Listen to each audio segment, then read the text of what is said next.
Friends, welcome to developing success classes. My name is Rahil Mehta. जैसा कि आप जानते हैं, मैं आपकी करंट अफेयर की लेक्चर सीरीज कंडक्ट कर रहा हूं। तो उसी लेक्चर सीरीज को कंटिन्यू करते हुए आज हम एक बहुत ही इंपॉर्टेंट टॉपिक की बात करेंगे। टॉपिक का नाम है 12 new industrial smart cities to be set up in India. Government of India ने अभी हाल फिलहाल में ही 12 new industry smart cities India में एस्टेब्लिश करने की जो जो फैसला है वो लिया है। आज इस वीडियो में हम जानेंगे कि ये 12 न्यू इंडस्ट्रियल सिटीज कहाँ पर सिचुएटेड है, ये क्यों बनाई जा रही हैं, इनको बनाने से क्या हो जाएगा। ये सभी क्वेश्चन जो है हम एनालाइज करेंगे। तो सबसे पहले हम स्टार्ट करते हैं इसकी डेफिनेशन से ही कि जो इंडस्ट्रियल स्मार्ट सिटीज जो है वो होती क्या है। तो सबसे पहले, in industrial smart city is an urban area that integrates advanced technologies and data analytics to enhance industrial operations and promote sustainable development. What does it mean? It means that ऐसी कोई भी सिटी जिसके अंदर smart parameters का इस्तेमाल किया जाएगा, ऐसी कोई भी सिटी जिसके अंदर एडवांस टेक्नोलॉजी का इस्तेमाल किया जाएगा, जिसमें बिग डाटा का इस्तेमाल किया जाएगा, ऐसी सिटी जो एआई इंटीग्रेटेड होगी, ऐसी सिटी जो इंटरनेट ऑफ थिंग्स के साथ अटैच रहेगी, ऐसी सिटी जिसके अंदर डोमेस्टिक मैन्युफैक्चरिंग को बूस्ट अप करने के लिए टेक्नोलॉजी का इस्तेमाल किया जाएगा। एंड उसके साथ साथ ही ये सिटीज जो है वो इंडिया में फॉरेन डायरेक्ट इन्वेस्टमेंट को भी लेकर आएंगी और ये इंडिया के अंदर एम्प्लॉयमेंट अपॉर्चुनिटीज भी क्रिएट करेंगी। क्योंकि गवर्नमेंट ऑफ इंडिया का प्लान है कि इंडिया को $5 ट्रिलियन की इकोनॉमी बनाना। उस $5 ट्रिलियन की इकोनॉमी के टारगेट को पूरा करने के लिए गवर्नमेंट ऑफ इंडिया को कई इंपॉर्टेंट फैसले लेने पड़ेंगे और उन्हीं को ध्यान में रखते हुए सरकार ने ये 12 new industry smart cities establish करने का प्लान किया है। आइए थोड़ा और समझते हैं सिटीज के बारे में और इनके क्या फीचर्स हो सकते हैं। तो सबसे पहले हम बात करें अगर, तो कोई भी इंडस्ट्रियल सिटी जो होगी या स्मार्ट सिटी जो होगी उसके अंदर कई सारे कंपोनेंट रहेंगे। जैसे कि स्मार्ट सिटी अगर है तो उसमें स्मार्ट मैन्युफैक्चरिंग एक बहुत ही इंपॉर्टेंट फीचर है। इसके साथ ही स्मार्ट गवर्नमेंट होनी चाहिए, यानी कि गवर्नमेंट भी डिजिटली कनेक्टेड होनी चाहिए। उस सिटी के अंदर मोबाइल और वाईफाई की सुविधा जो है वो हर एक सिटीजन को मिलनी चाहिए। उसके साथ साथ भी सिटीजन भी डिजिटली कनेक्टेड होने चाहिए, स्मार्ट होनी चाहिए और वो स्मार्ट डिवाइसेस का इस्तेमाल कर रहे होने चाहिए।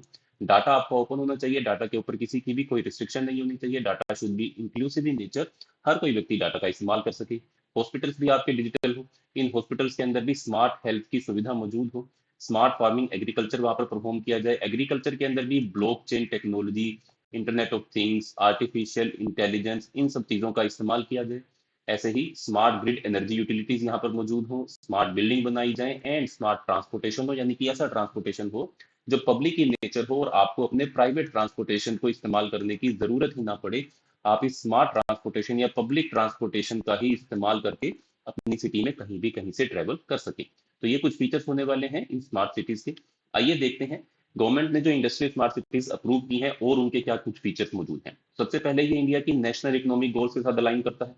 प्रधानमंत्री Gati Shakti master plan and national infrastructure pipeline, इन तीनों के साथ ही मिलकर इंडिया के अंदर लगभग जो हमारे एक्सपोर्ट टारगेट्स हैं, जो गवर्नमेंट ऑफ इंडिया 2030 तक $2 ट्रिलियन के एक्सपोर्ट्स के टारगेट को अचीव करना चाहती है, ये स्मार्ट सिटीज जो है वो गवर्नमेंट के इन्हीं गोल्स के साथ अलाइन करेंगे और हमको इस $2 ट्रिलियन के टारगेट को अचीव करने में एक हेल्प प्रोवाइड करेंगे। इसके साथ ही the project will be align with प्रधानमंत्री Gati Shakti national master plan incorporating multi modal connectivity infrastructure. इसका मतलब कि इंडिया में ऐसे मल्टी मॉडल कनेक्टिविटी इंफ्रास्ट्रक्चर बनाए जाएंगे जहां पर airport, railways, metros, bus station, ये सभी कुछ एक साथ इंटीग्रेटेड रहने वाले हैं, जिसके चलते आपको एक ही जगह पर इन सभी ट्रांसपोर्टेशन सिस्टम की मदद मिल जाएगी। आपको एक ही स्टेशन के ऊपर जाना होगा, वहीं से आप एयरपोर्ट पर भी जा सकते हो, वहीं से आप ट्रेन भी ले सकते हैं और वहीं से आप मेट्रो में भी सफर कर सकते हैं। तो इसके साथ साथ these cities will be part of necklace of industrial cities along the golden quadrilateral, enhancing connectivity and industrial growth. देश के अंदर इंडस्ट्रियल ग्रोथ को एनहांस करने में भी इन सिटीज का बहुत बड़ा योगदान रहने वाला है। इसके साथ साथ और क्या सिग्निफिकेंस है, ये सिटीज जो है इंडिया में फॉरेन डायरेक्ट इन्वेस्टमेंट लेकर आएंगी, खासतौर पर सिंगापुर एंड स्विट्जरलैंड जैसी कंट्रीज के साथ। एंड ये इंडिया में 10 लाख डायरेक्ट जॉब क्रिएट करेंगी एंड 30 लाख इनडायरेक्ट जॉब भी क्रिएट करेंगी, जिसके साथ साथ लगभग 1.5 लाख करोड़ का इन्वेस्टमेंट पोटेंशियल भी इन सिटीज के पास मौजूद रहेगा, जिसके चलते इंडिया के अंदर फॉरेन डायरेक्ट इन्वेस्टमेंट और आ पाएगी, इन्वेस्टमेंट प्राइवेट इन्वेस्टमेंट बढ़ेगी, जिसके चलते और ज्यादा एम्प्लॉयमेंट अपॉर्चुनिटीज क्रिएट हो पाएंगी। These cities will be developed under National Industrial Development Corridor plan of government of India. And उसी को ध्यान में रखते हुए गवर्नमेंट ऑफ इंडिया जो है वो integrating, it is Government of India is integrating ICT enabled utilities and green technologies, and government want to attract domestic and international investors aiming to strengthen India's role in global value chains. इसके साथ साथ आइए government ने कुछ इसके visuals भी release की हैं, उनको भी हम देख लेते हैं। तो पीआईबी की वेबसाइट के ऊपर गवर्नमेंट ऑफ इंडिया के द्वारा ये इमेज जो थी वो पब्लिश की गई थी। इसमें देखते हैं कि ये 12 न्यू इंडस्ट्रियल सिटीज जो है वो national industrial corridor development programme के अंडर बनाए जा रहे हैं। गवर्नमेंट ऑफ इंडिया इसमें 28,602 करोड़ रुपीज की इन्वेस्टमेंट करेगी। ये प्लान जो है वो 10 स्टेट्स एंड 6 मेजर कॉरिडोर्स के अराउंड सिचुएटेड रहेगा। पहली सिटी का नाम रहेगा खुरपिया इन उत्तराखंड, दूसरी राजपुरा एंड पटियाला इन पंजाब, तीसरी दिग्घी इन महाराष्ट्र, चौथी पलक्काड इन केरला, फिर Agra and Prayagraj in UP, Gaya in Bihar, Zaheerabad in Telangana, और Vakkal and Kuparthi in Andhra Pradesh, and Jodhpur Pali in Rajasthan. तो ये कुछ सिटीज रहने वाली हैं। ये टोटल 11 सिटीज हैं। मैं बार बार 12 सिटीज का नाम ले रहा हूं क्योंकि 12वीं सिटी का नाम जो है वो अभी तक गवर्नमेंट ऑफ इंडिया ने पब्लिक नहीं किया है, क्योंकि वो या तो जम्मू एंड कश्मीर या हरियाणा में रहने वाली है और वहां पर अभी मॉडल कोड ऑफ कंडक्ट लागू हो चुका है। इसके चलते गवर्नमेंट ऑफ इंडिया ने उन दो सिटीज, लास्ट सिटीज का जो नाम है वो अनाउंस नहीं किया है। आइए एक बार इनको मैप पर भी देख लेते हैं और कहाँ कहाँ पर ये रहेंगी। तो सबसे पहले राजपुरा पटियाला पंजाब के अंदर, ऐसे ही जोधपुर पाली राजस्थान के अंदर, ऐसे ही दिग्घी महाराष्ट्र के अंदर, जहीराबाद आपकी तेलंगाना के अंदर, खुर्तिया उत्तराखंड के अंदर, आगरा प्रयागराज उत्तर प्रदेश के अंदर, गया बिहार के अंदर, कुपर्थी एंड कृष्णापट्टनम ये ओरोवक्कल ये आंध्र प्रदेश के अंदर, पलक्काड केरला के अंदर, ये सभी सिटीज जो है वो होने वाली हैं। इनमें से 5 प्रोजेक्ट जो है वो अमृतसर कलकत्ता इंडस्ट्रियल कॉरिडोर के अराउंड बनाए जाएंगे। 2 प्रोजेक्ट जो है वो दिल्ली मुंबई इंडस्ट्रियल कॉरिडोर के अराउंड बनाए जाएंगे, एंड 1 प्रोजेक्ट जो है वो इनमें से मौजूद इन सभी इंडस्ट्रियल कॉरिडोर के अराउंड एक एक प्रोजेक्ट जो है वो डेवलप किया जाएगा। तो 5 along Amritsar Calcutta industrial corridor कौन कौन से रहने वाले हैं? Rajpura Patiala, Khurtia, Agra Prayagraj and Gaya. 2 along Delhi Mumbai industrial corridor, एक रहेगा जोधपुर और दूसरा रहेगा Delhi, and 1 each along industrial corridor of Vizag Chennai Hyderabad Bengaluru. तो कुपथी और वक्त जहीराबाद पलक्काड ये सभी इन Vizag Chennai Hyderabad Bengaluru, Hyderabad Nagpur and Chennai Bengaluru industrial corridor के अराउंड रहने वाले हैं।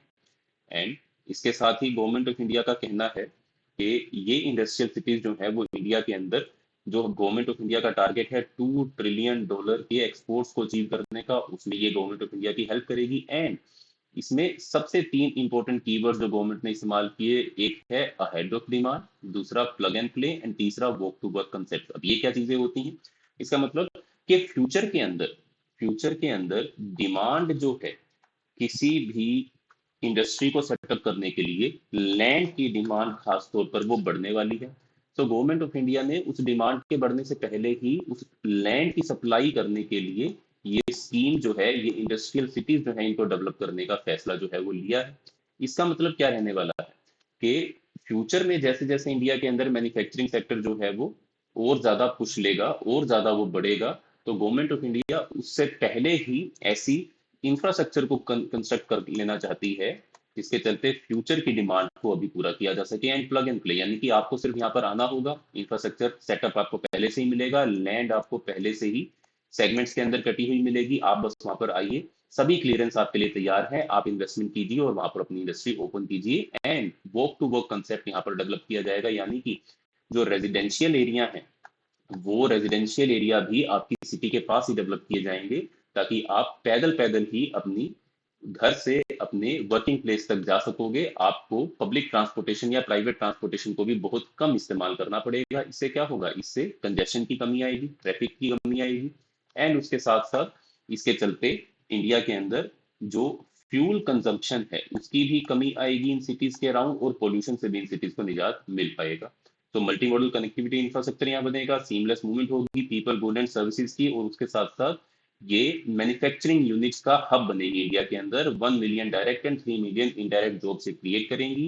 28,000 करोड़ रुपए सरकार खर्च करेगी और 1.5 लाख करोड़ रुपए सरकार का कहना है कि प्राइवेट इन्वेस्टमेंट इसके तहत भारत के अंदर आ पाएगा।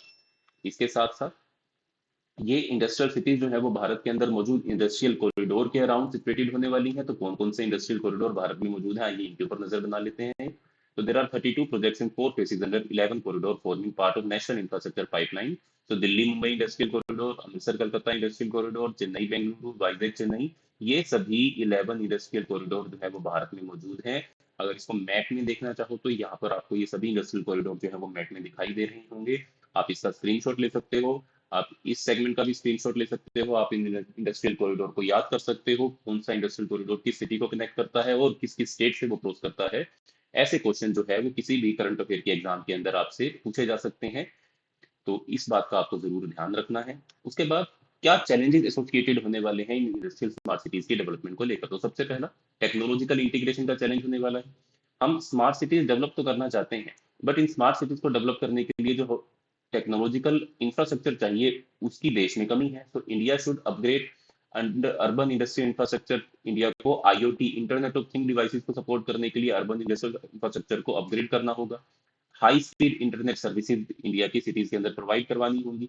डाटा सेंटर्स ओपन करने होंगे and significant investment and logistical challenges जो इसके अगेंस्ट है इन सबको ओवरकम हमको करना पड़ेगा, तब कहीं जाकर इंडिया के अंदर इंडस्ट्री स्मार्ट सिटी जो है वो कामयाब हो पाएंगी। इसके साथ साथ जितना ज्यादा इंटरनेट यूज होगा उतना ही डाटा प्राइवेसी का कंसर्न बढ़ता जाएगा। तो डाटा प्राइवेसी एंड सिक्योरिटी को देखते हुए ये वास्ट अमाउंट ऑफ डाटा जो इंडिया के अंदर जनरेट होगा उसकी प्रोटेक्शन करने के लिए भी साइबर वॉरफेयर से भारत को बचाने के लिए सरकार को और अहम कदम उठाने होंगे। इसके साथ साथ फंडिंग एंड इन्वेस्टमेंट। तो India should secure substantial financial investment from public और private sources. It is a very challenging task in India, क्योंकि पुरानी जो smart cities government of India ने डेवलप की हैं उनका हाल क्या है वो हम जानते हैं। वो किसी भी तरीके से किसी भी नजरिए से स्मार्ट नहीं है। तो ऐसे में इन 12 नई इंडस्ट्रियल सिटीज को भी स्मार्ट इंडस्ट्रियल सिटी के रूप में डेवलप करवाने के लिए जो प्राइवेट सेक्टर से हमको फाइनेंशियल इन्वेस्टमेंट चाहिए होगी वो एक बहुत ही चैलेंजिंग टास्क रहने वाला है। एंड रिटर्न ऑन इन्वेस्टमेंट भी प्राइवेट सेक्टर को गवर्नमेंट को बताना होगा, तभी प्राइवेट सेक्टर जो है वो इसके अंदर आकर अपनी जो इन्फ्लुएंस है उसको दिखा पाएगा। इसके साथ साथ पब्लिक एक्सेप्टेंस एंड अवेयरनेस। तो addressing citizen concern about privacy, job loss due to automation and lifestyle changes. जनता इस चीजों को एक्सेप्ट करेगी या नहीं करेगी, इस चीज को भी ध्यान में रखना होगा। इस चीज को भी सरकार को ध्यान में रखना होगा। It is also very crucial for the success of industry smart city project in India. And government governance and policy issues. Government should navigate changes in local laws, regulations, and policies. It is a very time consuming and politically sensitive in nature. So government ऐसे projects को आगे बढ़ाने से पहले government को state government के साथ भी अच्छी बातचीत कर लेनी चाहिए, क्योंकि आखिरकार लैंड तो स्टेट्स ने ही देनी है। लैंड सरकार को स्टेट से ही लेनी पड़ेगी। अगर स्टेट्स के साथ सरकार का कोऑपरेशन नहीं डेवलप हो पाएगा तो ये सिटीज जो है वो डेवलप नहीं हो पाएंगी। अगर डेवलप हो जाएंगी तो ये आगे काम नहीं कर पाएंगी। तो दोस्तों ये 12 न्यू इंडस्ट्रियल स्मार्ट सिटीज जो हैं वो हो सकता है देश की इकोनॉमी के अंदर एक बहुत बड़ा रोल प्ले कर दें। हो सकता है कि वो ये ना भी कर पाए, क्योंकि बहुत सारे चैलेंजेस भी मौजूद हैं इन इंडस्ट्रियल सिटीज के लिए। बट हाँ ये बात जरूर है कि जितना ज्यादा सिटीज के ऊपर हम सरकार जो है वो खर्चा करेगी, जितना ज्यादा इंडिया के अंदर इंडस्ट्रियल डेवलपमेंट होगा उतनी ही इंडिया के अंदर एम्प्लॉयमेंट अपॉर्चुनिटी बढ़ पाएगी। क्योंकि सर्विस सेक्टर के अंदर तो अपनी लिमिटेशन है, वो एक हद से ज्यादा लोगों को अपने अंदर एम्प्लॉयमेंट अपॉर्चुनिटी प्रोवाइड नहीं कर सकता है। और वहीं रहा अगर एग्रीकल्चर सेक्टर की हम बात करें, वो पहले से ही ओवरबर्डन है। तो आखिरकार हमको इंडस्ट्रीज का सहारा लेना ही पड़ेगा। हमको इंडिया के अंदर मैन्युफैक्चरिंग हब क्रिएट करने ही पड़ेंगे, और ये ऐसी सिटीज ही हैं जो मैन्युफैक्चरिंग हब क्रिएट कर पाएंगी। और इसलिए हमको इनको बहुत ही सीरियसली लेने की जरूरत है। हमको चाइना मॉडल को देश के अंदर लेकर आने की जरूरत है, तभी हम चाइना का मुकाबला भी कर सकते हैं और तभी हम दुनिया की एक नई मैन्युफैक्चरिंग पावर के रूप में उभर भी सकते हैं। तो दोस्तों ये थी आज की हमारी वीडियो। हमने इस वीडियो के अंदर काफी इंफॉर्मेशन गैदर कर ली। अगर आप चाहते हैं कि ऐसी ही वीडियोस आप देखते रहें तो please like this video, subscribe to our channel and इस वीडियो के एंड में आप कमेंट जरूर कीजिएगा। मिलते हैं नेक्स्ट वीडियो के अंदर। तब तक के लिए तैयारी जारी रखिए, पढ़ते रहिए और टाटा बाय बाय।